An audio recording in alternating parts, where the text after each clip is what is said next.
Welcome. Thank you so much for joining us for this webinar that explores a recently released report from the Office of the Commissioner for Resources Safety and Health in Queensland that was co-authored with Centis.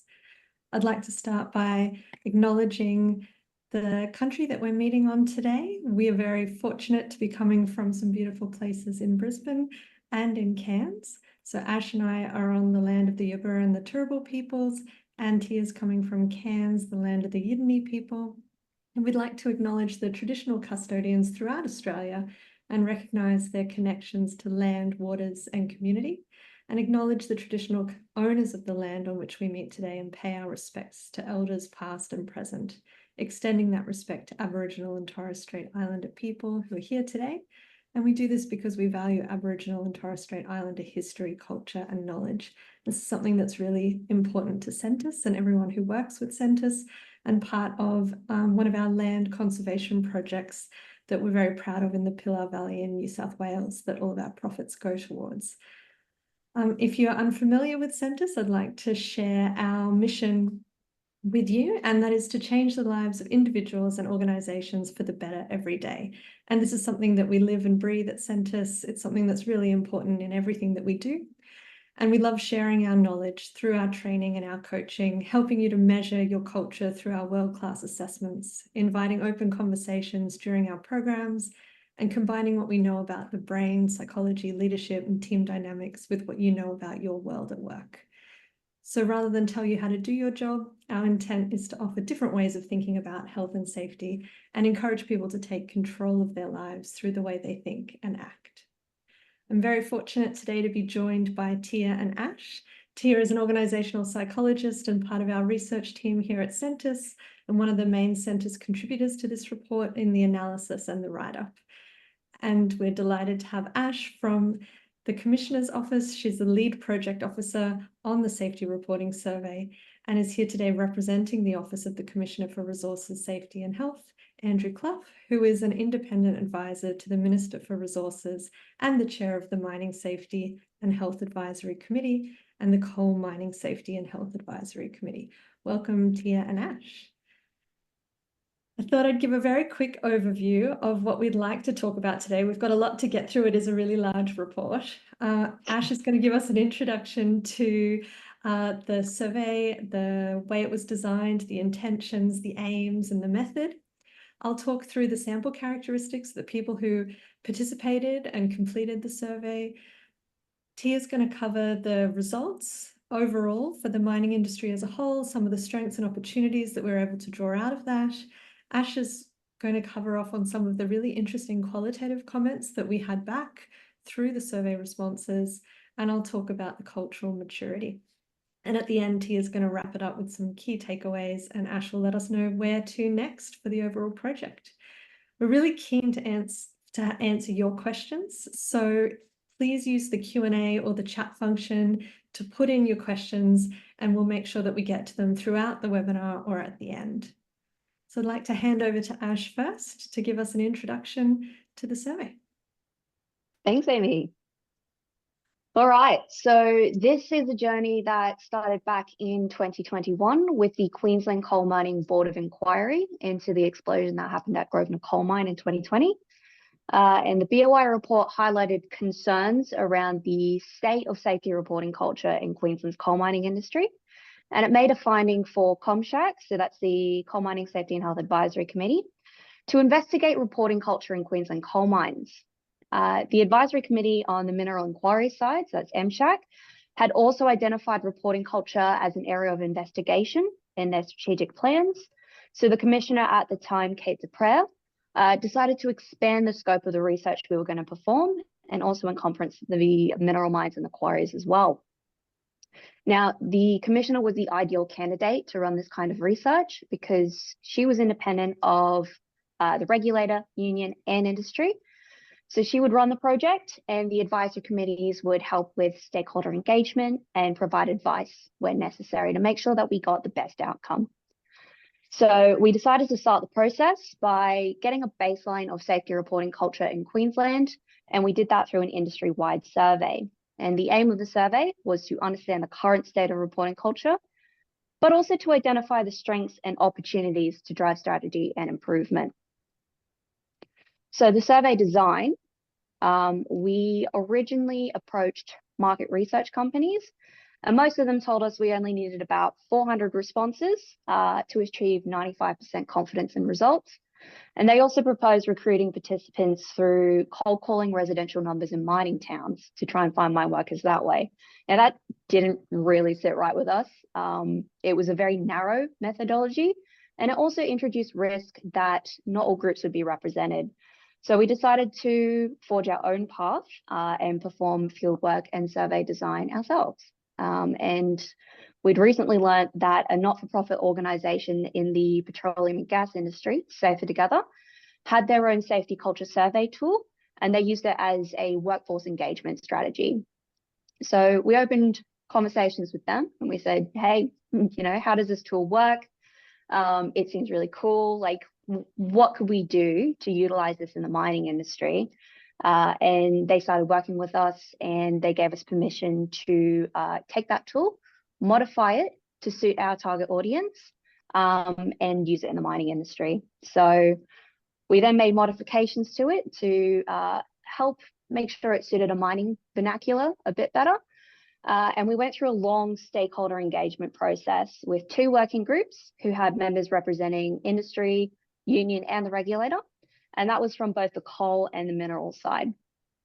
We also added some extra questions to their tool that was specific to reporting. And once we were happy with that, we went out and did cognitive testing with mine and quarry workers. So I went to 2 coal mines, a mineral mine and a quarry, and I sat down with frontline workers, supervisors, and managers. And I just went through the survey with them just to tease out any kind of issues and understandings and make sure everyone's on the same page with how words are presented. And after that, we then started looking at our fieldwork methodology, which was largely participant focused. So obviously the best way to speak to mine workers is to go to the mines themselves. So Kate went and approached the CEO level and gave them a bit of a rundown of what we were trying to attempt. And once we had their approval, I would then work with the operations to deliver resources and give them support in rolling out the survey at their sites. So we also had a very diverse range of operations that we were trying to hit as well. So we had to make sure that the design of our fieldwork was flexible for each of the different sites. So we went with an online and a paper methodology, and that gave them the flexibility to just, if there was downtime on shift, they could just roll out the paper, everyone fills out the survey, pops it in an envelope, and then it just got sent back through regular mail. But at the end of the day, the real target audience was the workers themselves. So some concerns had been raised through stakeholders that mine workers could have concerns around being identified in survey results. So when it came to reporting, obviously everything was de-identified and reported in aggregate.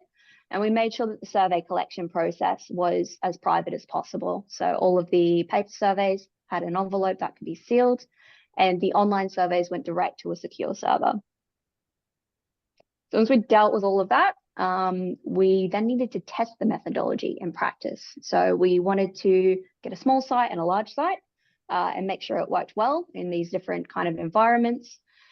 So we went with a quarry and a large coal mine. And once that was finalized and we were happy with the results, we launched to the whole of industry on the 28th of May, 2023, and allowed a long fieldwork period as well, so that mines could have that flexibility to roll out the survey around their own schedules.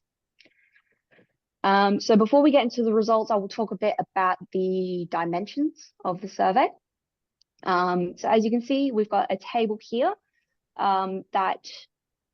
this is basically the survey, this table, these 15 different categories.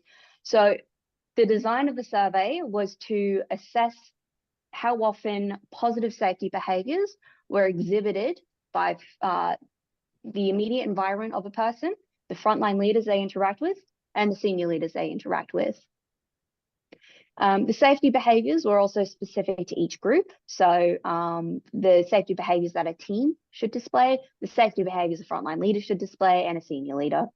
And as you can see in the table, There was also 5 overarching dimensions of different elements of safety culture, so standards, communication, and within that, each group would display different kinds of safety behaviors. So for the team, it was about how they adhere to standards. For the frontline leaders, it's about how they would ensure compliance to standards, etc. So all of those statements in those areas were rated on a 4-point scale from always down to rarely. And once a participant had answered those 15 sets of questions, there was a section about reporting culture and an open text question for them to provide their own suggestions on improvement opportunities.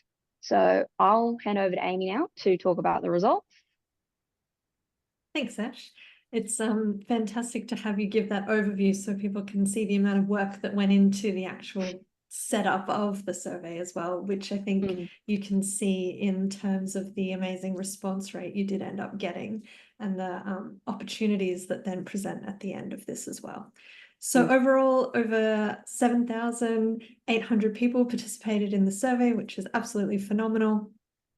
This came from predominantly coal, which is to be expected as it is the largest sort of Queensland mining sector that we have. And so that response rate is quite representative for what we would expect of that overall industry result. We had approximately 52 coal mines participate, an estimated around 12 mineral mines and about 30 quarries. And as you can see here, there was quite a range of responses from frontline employees, frontline leaders, and senior leaders. So today we're going to focus on the overall results, so those insights that we can draw from across the 7,800 people.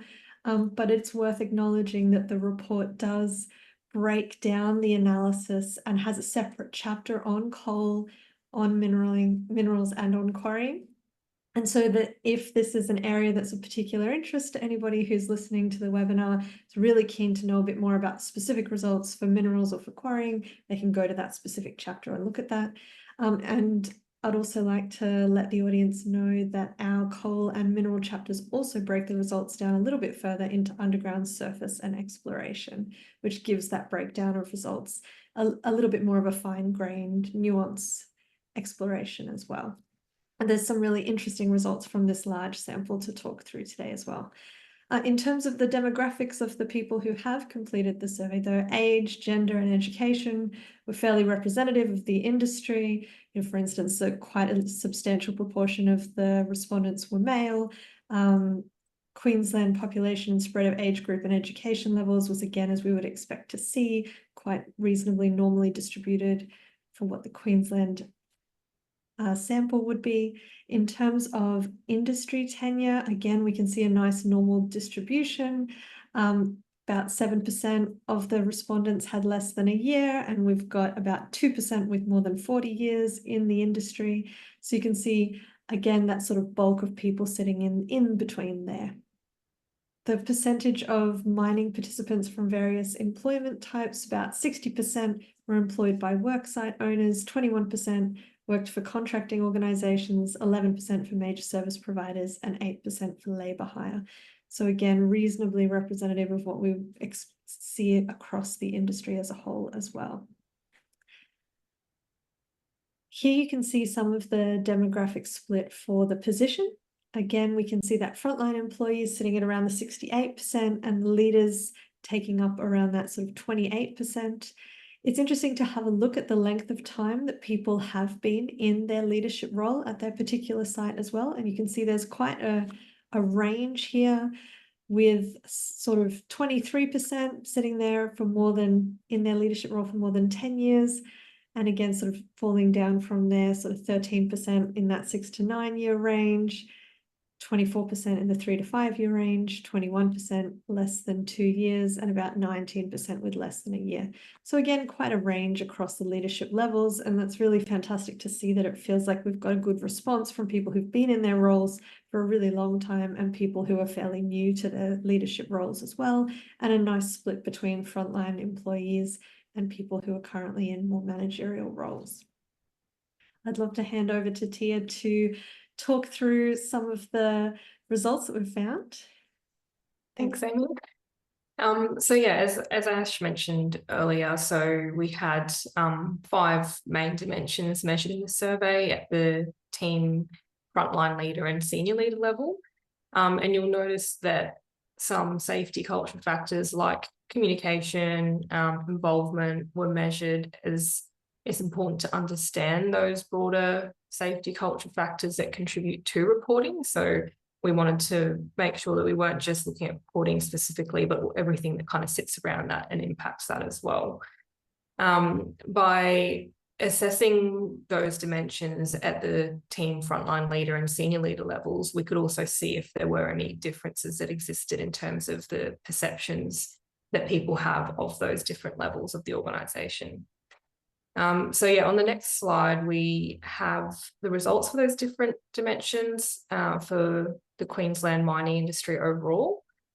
So each dimension that's shown in that graph it consists of a series of survey statements that people rated.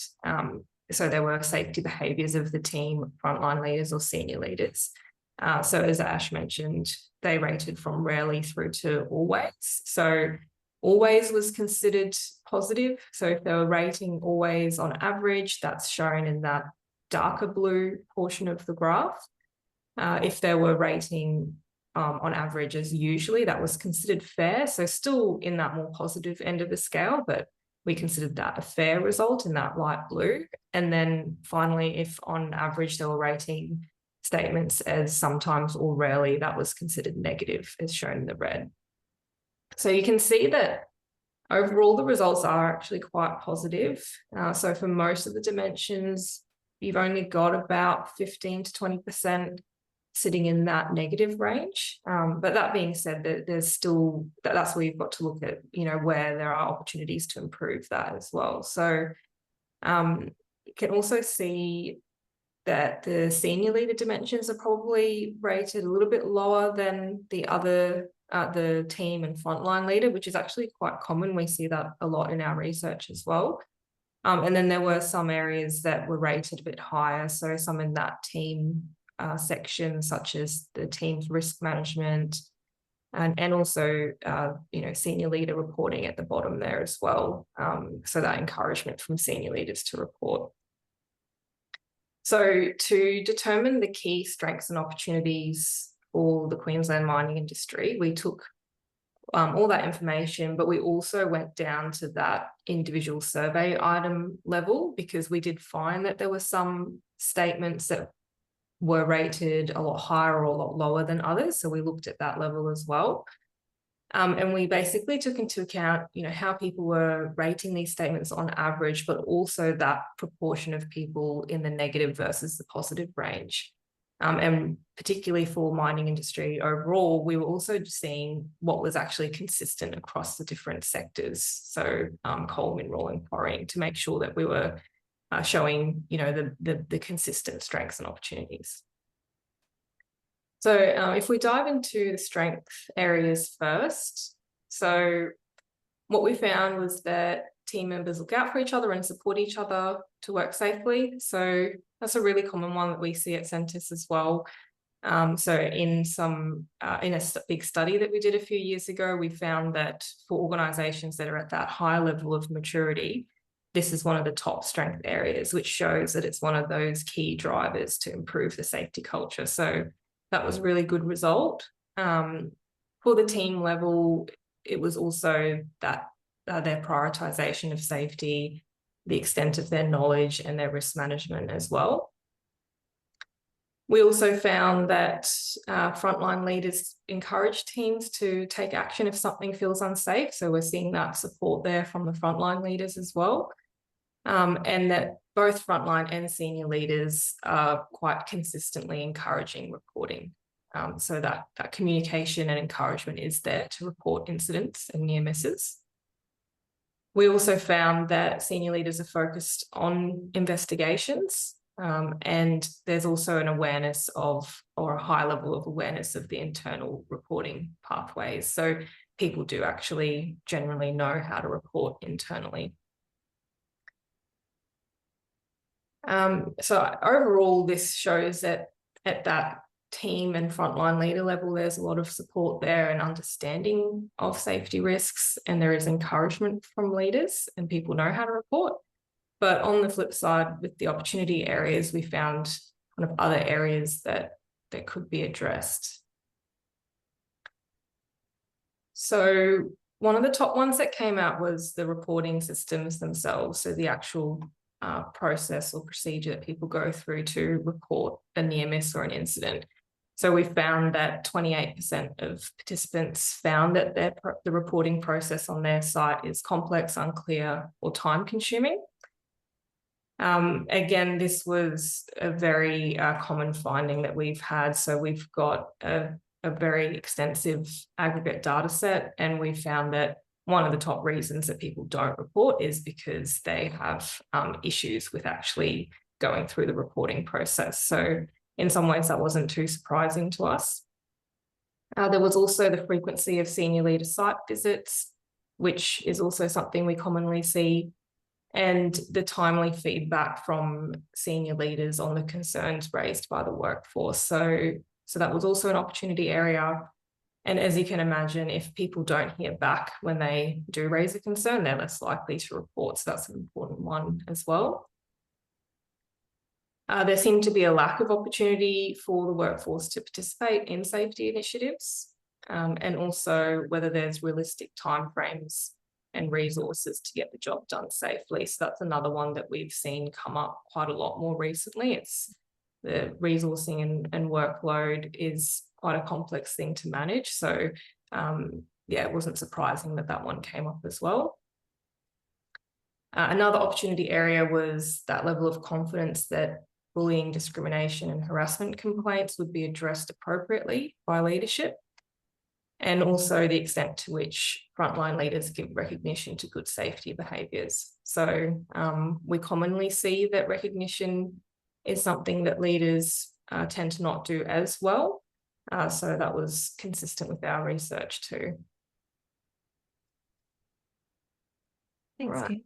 It sounds like there's some really great strength areas, particularly in that team level and that team support for safety, and some opportunities that are present there around the systems and the processes that support reporting, along with a few other really key opportunity areas, I think, for organizations to think about around the way they're responding to bullying, discrimination, and harassment, or the opportunities to also recognize when things are being done really well.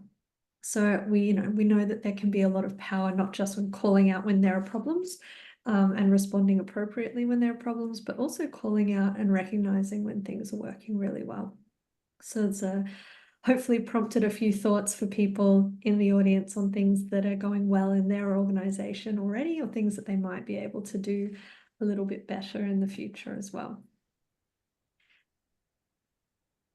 The next thing that we'd like to talk about is the qualitative results.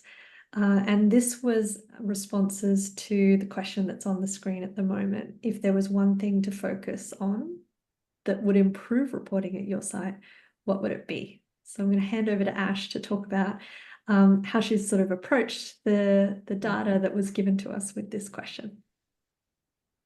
Thanks, Amy. So we had a pretty simple motivation for wanting an open text question at the end.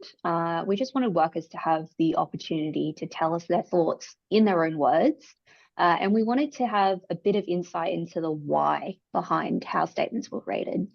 So we had 4,064 participants opt in to respond to this question.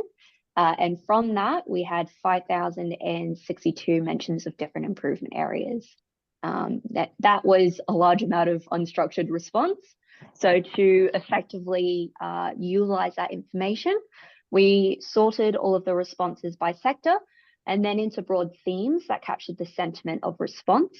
And there were big top 3 suggestions that came out of that, and they were identified by their highest frequency of mention.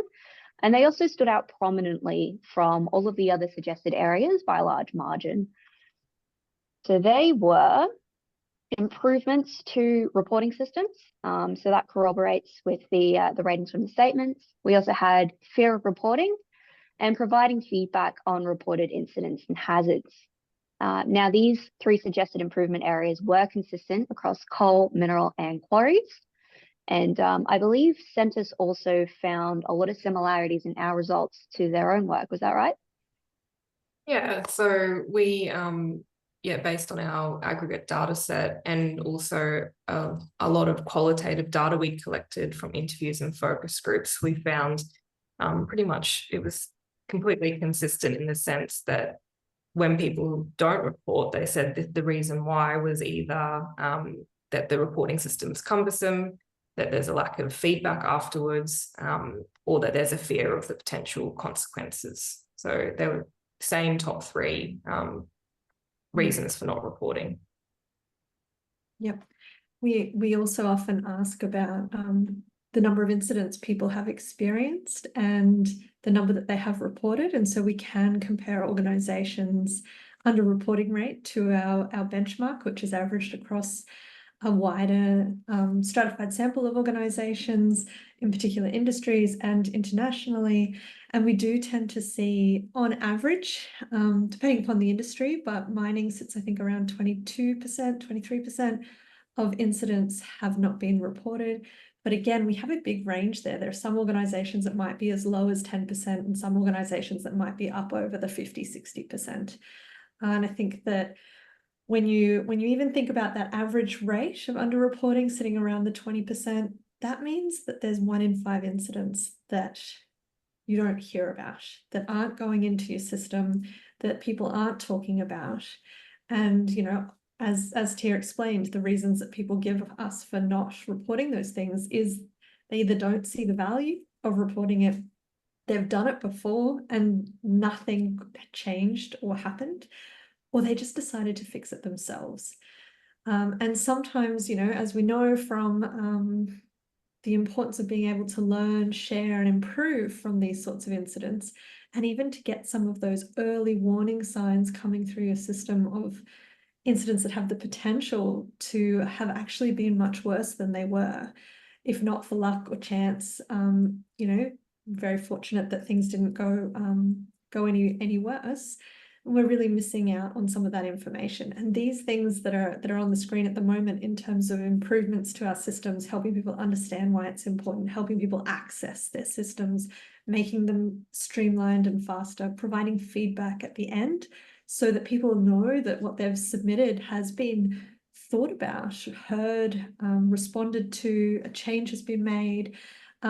All of these things will help reduce that fear of reporting. Really thinking about calling out the positives and the improvements that have been made thanks to the things that have been reported in the past is going to be so key for really reducing the rate of our underreporting in our organisations and improving our opportunities to learn into the future. So it's a really important set of feedback that we've got from this study, from the whole Queensland sector. And it's I think for me, it's a really strong message to mine sites about things that they could be doing differently in this reporting place. And so while there are a lot of strengths that we've talked about in the results, this is a really key area that I think organisations can start doing something about today. Did you have other things you wanted to add on the qualitative results here, Ash, or talk a bit further? Not really at the moment, because I'll get into that more on the next slide, which gives us a bit of a broader picture of the range of response that we got to this question as well. Yeah, so as you can see here, this graph shows us the top 10 improvement suggestions that we received in qualitative response.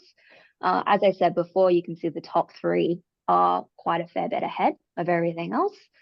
But this is only the top 10. We had about 50 different themes identified in the open text response. And that covered a whole range of different topics, from stuff like workplace training, the general communication around site, and leadership involvement in safety as well. And it really highlights the range of factors that can have an effect on reporting, because it's not just the, you know, the exact systems and everything for that one facet. It's a much broader picture of the psychosocial safety of a workplace. So I think that's it.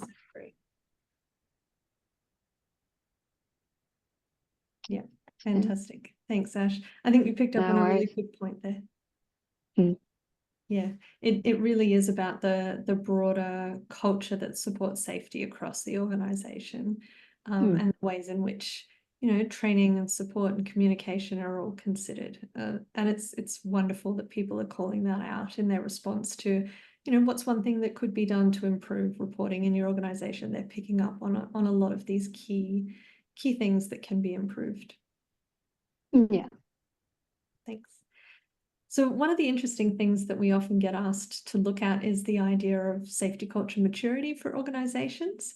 And what we can do is look at the current position on a safety culture maturity model like the one that we've got on the screen at the moment.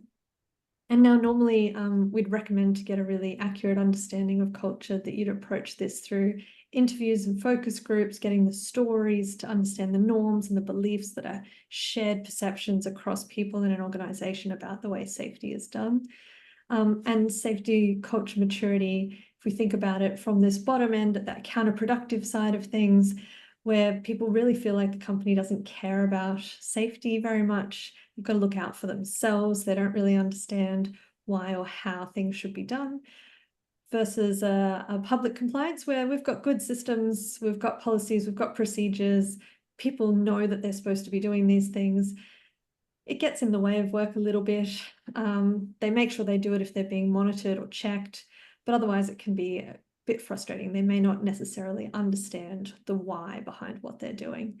And stepping up again into that private compliance, you really start to see where people are starting to internalize what does safety mean for them? Why are these procedures and policies important? How does it support them to do their job well? And you can see that there'd be a lot of different things across the way the organization is set up and run that will help shift up into this private compliance range. And so that means that people feel that they can stay safe for themselves. They understand what they need to do and why it's important. At that collaborative level, we see that expansion beyond the individual into keeping each other safe. So that focus on team safety, looking after the team, caring for each other's safety and well-being together. And at that citizenship level, we see physical and psychosocial safety as that core part of everyone's work, that it's a shared responsibility, that the opportunities to learn and improve is something that is key to the way that we do our daily work. And so we can see these sorts of cultural maturity levels play out in the way people talk about safety, in the way people share stories, in the way people report incidents, or the way they view opportunities to attend training or to wear PPE. So there's a variety of different dimensions that we can look at to understand where an organization is sitting at in terms of their reporting culture.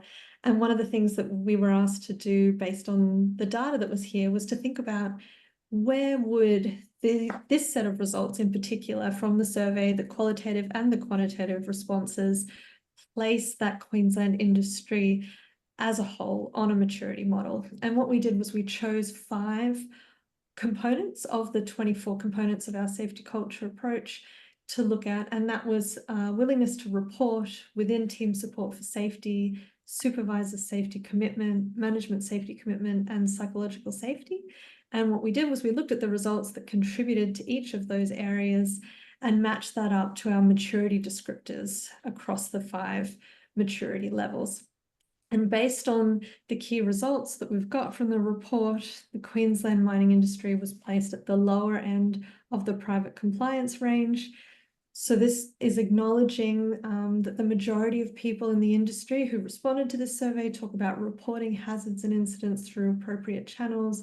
They seem to have a reasonable understanding of how to do so, that they feel their leaders often encourage reporting and that efforts are made to improve confidence and trust with reporting. There's team support for safety was also very high, as Tia explained, is one of the key strengths that came out of the survey. People are looking out for each other. They'll stop if the job is unsafe. They'll avoid taking shortcuts.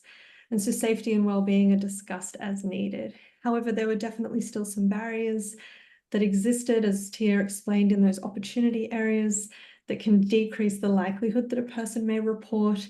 And as Ash explained in the qualitative data, things around the complexity of the reporting systems, fear or concern associated with the consequences of admitting to when somebody may have not been doing the right thing, and intermittent or absent feedback to workers on the outcomes of those incident reports or of fixes that have been made to various hazards. So looking at all of those things on balance and looking at where that position them across our various descriptors on those 5 components of safety culture, we've placed that broader mining industry at that lower end of private compliance. It is worth acknowledging that every organization is going to have a different safety culture and their own unique reporting culture, and some may be higher than this result and some may be lower than this result. So this is an average across a smaller subsection of the broader cultural dimensions that we could look at, but it is an interesting benchmark, I think, to think about when we look at these results, and it helps, I think, shape up what are the things that we might need to start thinking about at an industry level about taking some of those next steps. I'd like to invite Tia to talk briefly about how this result relates to what we see across individual organisations as well. Yeah, thanks, Amy. So we, as a comparison, had a look at our mining data set. So keeping in mind that these were mine sites that did a full safety culture diagnostic with us, so a really comprehensive qualitative assessment that included all 24 dimensions of safety culture. So for this particular report, we just looked at the 5 as Amy outlined, but we do have a data set of mine sites that went through the full process. And so this sample had, it's international and had 42 mine sites across 19 different organisations. And that data set actually showed that 90% of those mine sites sat at either public compliance or counterproductive. So in comparison to that, this particular result here can be seen quite positively, even though it's not a exact like-for-like comparison. Yeah, absolutely. And I think, people might also reflect for their own experiences in their own workplaces and think about where they might place their organisation on this model as well. And if you think that there's opportunities to explore that further and see if that perception that you might hold is shared across your organisation, it's probably worth doing a cultural maturity assessment of some type to get that insight. And once you know where you sit on that model, it's all about how do you take the next step. So it's not about trying to jump all the way to the end really fast. We know that culture is something, because it is driven by those norms and those values and those beliefs that people hold about what is acceptable at work, what's not acceptable, how things are done around here, that actually takes time to change. So it is about making that effort to invest and embed and sustain those changes over time so that the stories that people tell about the work that they're doing and what's important to them at work have that opportunity to really sink in and shift the way people are behaving on a daily basis. So it really gives us that opportunity to embed that change and then get a plan going for that next step. So it is not necessarily a fast process. We can absolutely have some quick wins in terms of improving some systems, improving understanding, but really getting that to sustain over time is the key part of embedding and maintaining a culture change. Which I think leads really nicely into some of the key takeaways overall from the report. So I'll hand back over to Tia to talk us through this. So just to recap, the aim of the report was to understand the reporting culture across Queensland mining industry and specifically why people do or do not report. So to recap on the strengths, we saw that there's that team support for safety and knowledge and risk management and the encouragement from frontline leaders to take action if something doesn't feel safe, and also that encouragement to report from leaders and the focus on incident investigations.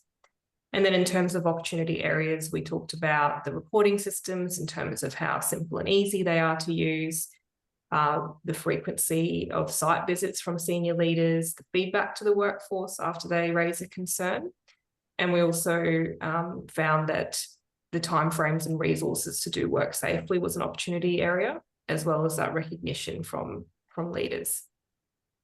Ash also talked us through the top 3 opportunity or improvement suggestions from the survey participants, which were the improvements to the reporting system, addressing that fear of reporting, and providing feedback after reports are made. Would really encourage you to look at the report. At the end, in the conclusion section, we've got a series of considerations for safety leaders, because we really want you to think about the strengths and opportunities, whether some resonate with you, some may not, because each mindset is different, and thinking about what we can start doing to make improvements to the reporting culture. So we have listed a series of reflective questions that you can ask yourself and talk to others about, to really think about, you know, what you can start to implement. So are there things that other mine sites are doing well that you could implement? You know, do you have effective safety meetings or a good team culture that you can use as a platform for improving reporting? You know, what does your reporting process look like, and what happens if there's an incident investigation, things like that. So we're also happy for you to reach out to us as well if you would like to discuss, you know, different ways that you could look at improving the reporting as well. I'll hand over to Ash to go through the next steps for this report as well. Yeah. So as I said earlier, this survey, that was just the starting point. Like, you know, we just wanted to get that baseline, figure out what's the state of play, what's going on out there, so we could drill down into those areas that need improvement. So as part of our engagement with Centres, we got them to identify key focus areas where further research or strategy should be considered. And those recommendations are currently sitting with the Coal Mining Safety and Health Advisory Committee and the Mining Safety and Health Advisory Committee. And they're working with the Commissioner to, I suppose, figure out what our next steps are going to be. This is a long journey. It's not something that's one and done with a survey. It's a years and years long process to identify those areas, monitor, review, verify, and continue that industry learning and improvement. But one of our main objectives with this report was simply just to provide information about what's working well and what needs improvement. So one of our hopes is that operations can consider these findings and assess how these findings might apply in their own operations as well, and draw some learning from that. Fantastic. So, yeah, Thanks. Sorry, did I interrupt you? no. Okay, all good. Lovely. Thank you, Ash. I think it's wonderful to see the connections and the plans that you've got in the future as well, and the opportunities that come from this sort of data. Thank you so much to those who have already submitted a few questions. We've got time to answer them next. If you have got a question in mind that you'd like to ask, please add it to the Q&A. While you're popping those questions in, I'd like to let everybody know about our Positive Safety community. This is brand new. It's a fantastic online portal, a place supported by Centres where people can connect, learn, share, grow, understand safety at a deeper level. And we've got a whole range of free courses and live meetups that we're running this month. And there's also a few premium courses that are being released around coaching conversations and giving effective feedback.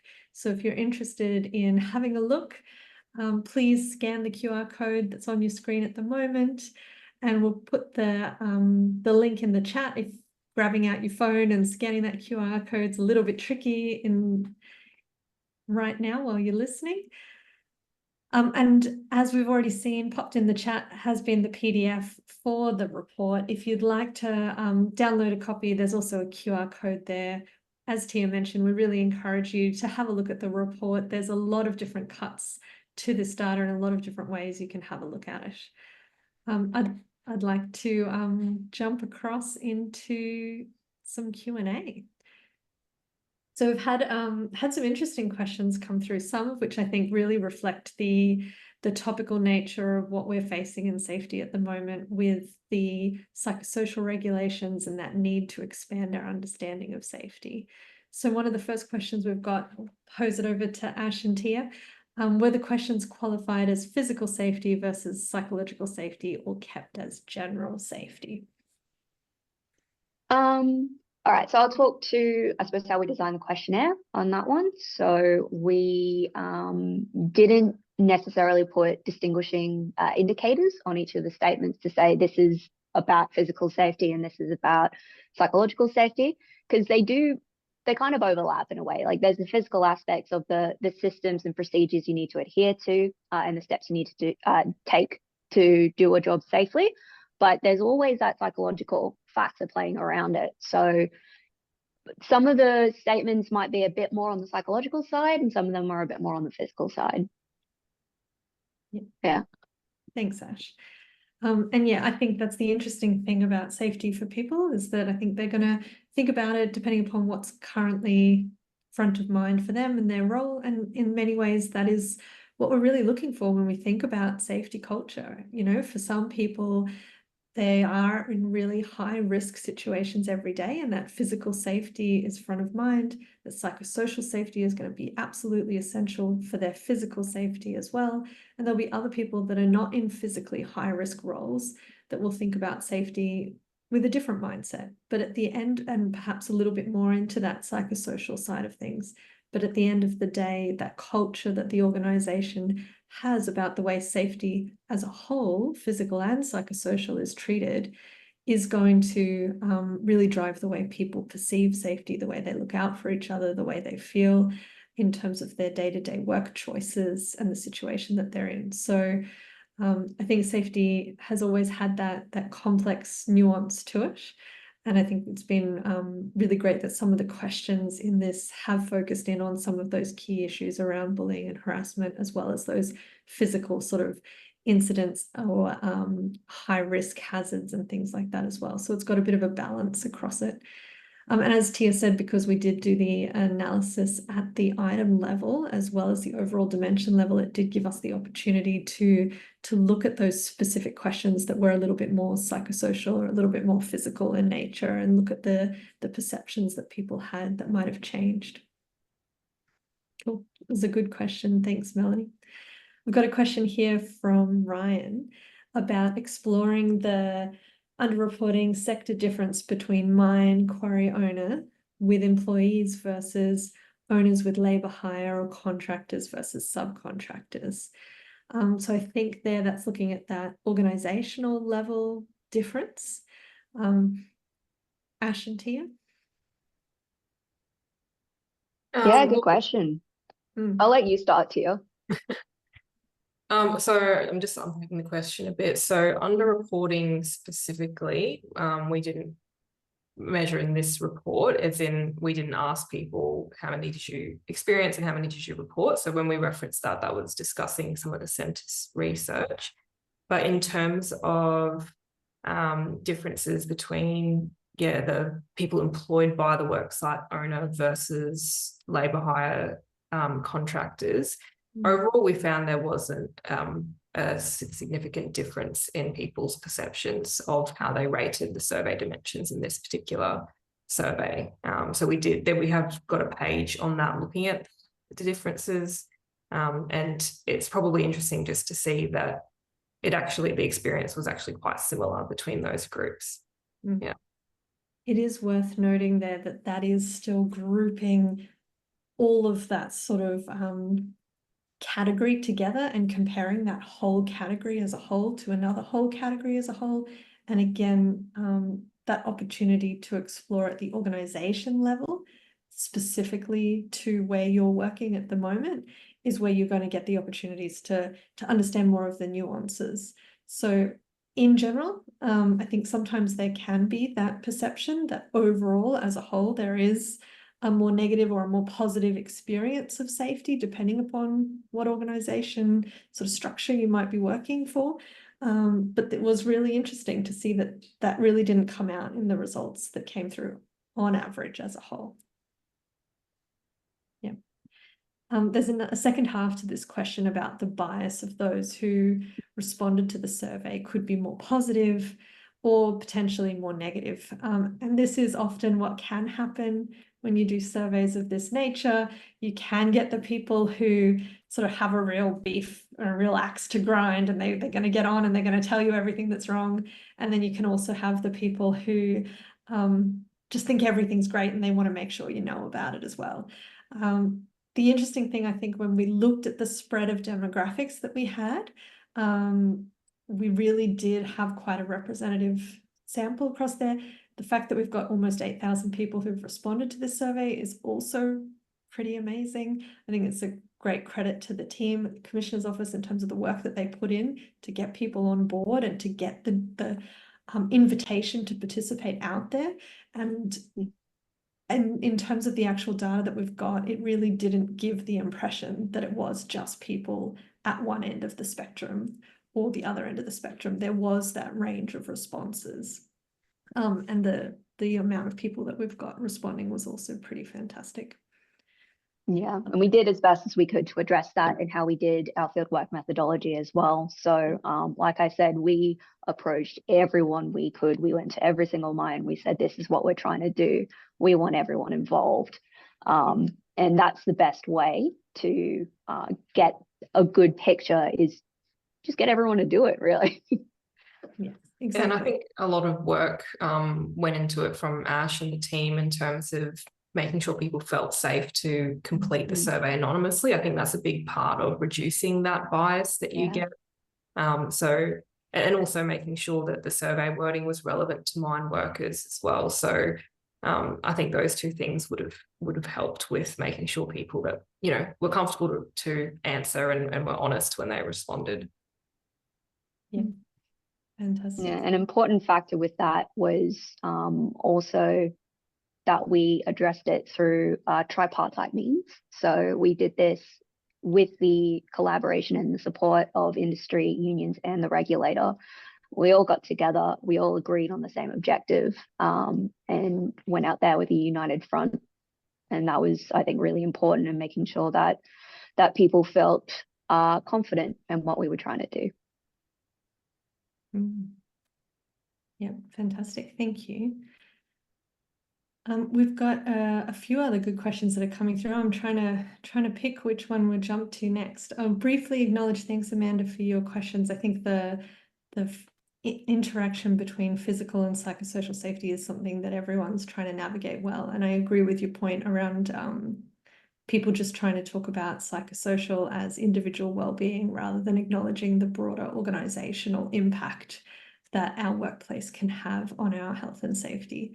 And I think that this is something that's going to be an ongoing journey for leaders, boards, safety professionals to really try and shift some of these mindsets. So it is a good call out. Thank you. And we've got a comment here from Carolyn in the quarrying sector, reviewing the report. Thank you, Carolyn. Found it really useful. That's lovely. Oh, thank you very much, Carolyn. That's fantastic. Lovely feedback from you.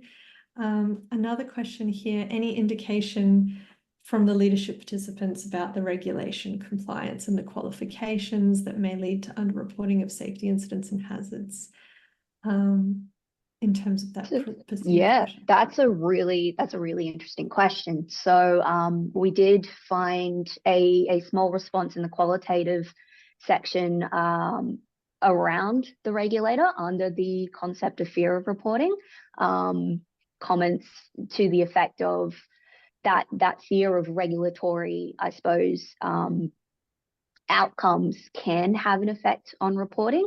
But in terms of the qualifications of supervisors, so S1, S2, S3, and G2, that didn't really, or you didn't really look at that in the results, and that didn't really come out either.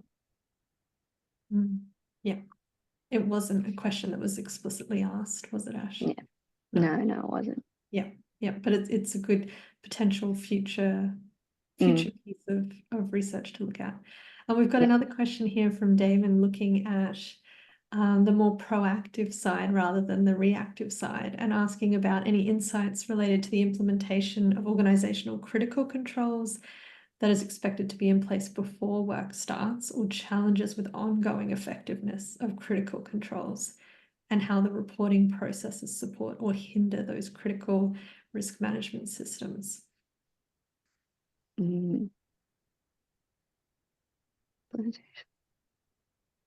No, we didn't have any questions that were specific to that, but that's a really good way to be thinking about, I suppose, how the baseline factors of how an organization is set up, how it supports everything that comes afterwards. So it's definitely an avenue that's worth considering. Yeah, I'll have a chat with Andrew about it for sure. Yeah. Yeah, lovely. I think it is interesting, the role of our critical controls. There were a few questions in there around understanding the potential for high risk kind of incidents. So it's not necessarily that proactive side you're looking for there, Damon, but we do, if you have a look at the back of the report, you can look at the individual item distribution and the responses for each item under each of those dimensions. So you can get some insights into the way people are perceiving hazards and the way people are understanding high risk work situations. I think particularly the sense that people feel work pressure to get things done, that there is not always the resources that they need, could be some initial insights into the critical control situation that's present in organizations for people, but there isn't explicitly that critical risk management system question in there. Yeah, but I think you might gain a little bit from some of those item level results. Fantastic. I would like to thank Ash and Tia for joining us today. I really appreciate your time, your insights, your expertise in sharing this report with everyone live on the webinar.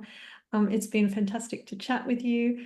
If anybody has any other questions about the report that they'd like some more information on, please reach out to any of us. We're always keen to answer questions or have a chat about how this sits for you, any insights you might have gained that have been particularly impactful. We would love to hear. Thanks very much.